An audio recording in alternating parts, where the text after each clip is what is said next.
नुआ ओडिशा गठन करने समृद्ध ओडिशा गठन करने लोकंकर सरकार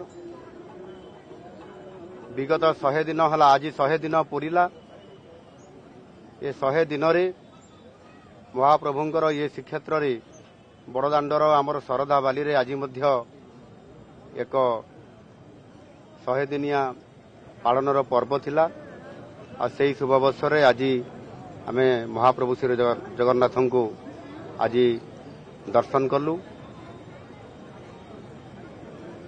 प्रभु को आशीर्वाद रे प्रभु आमको 5 वर्ष पई ओडिशा शासनर दायित्व देइछंती एवं विगत 100 दिन रे प्रभु को आशीर्वाद रे अनेक कार्य संपादन हेइछि एवं लोकंकर आस्था भाजन हेइ पारिछु। लोक माने हमको आशीर्वाद करुछंती एवं लोक माने किभଳି भाबरे न्याय पाइबे ओडिशार केमिति विकास हबो एवं आगामी 5 वर्ष रे नुआ ओडिशा गठन करिवार एवं समृद्ध ओडिशा गठन करिवार जो विकासर रास्ता बाहरी ताहा आगेइबो सेतिपय महाप्रभु को निकट रे प्रार्थना करिछु।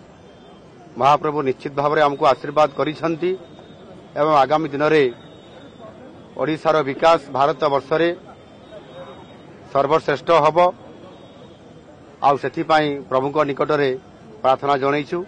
प्रभु निश्चित भाव में हमको आशीर्वाद करिसंती एवं ओडिशा रे सुशासन हब ओडिशा रे विकास हब ओडिशा रे लोकन को न्याय मिलिबो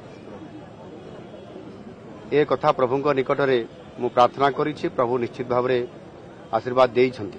देखंतु स्पष्ट भाव में निर्वाचन पूर्वरु आम दलर शीर्ष नेतृत्व सेमाने घोषणा पत्र रे पॉलिटिकल मैनिफेस्टो रे बा आमर संकल्प पत्र रे आमे ताकू लिपिबद्ध करी लोकंक पाखु जाइतु सेतरे स्पष्ट अछि ये 5 वर्षर ये मैनिफेस्टो रे समय अनुसार आवश्यकता अनुसार ओडिशार विकास क्षेत्र में समस्त योजना गुड़िक घोषणा हब और घोषणा मध्य हेइ चलीछि। एणु व्यस्त होबार नाही।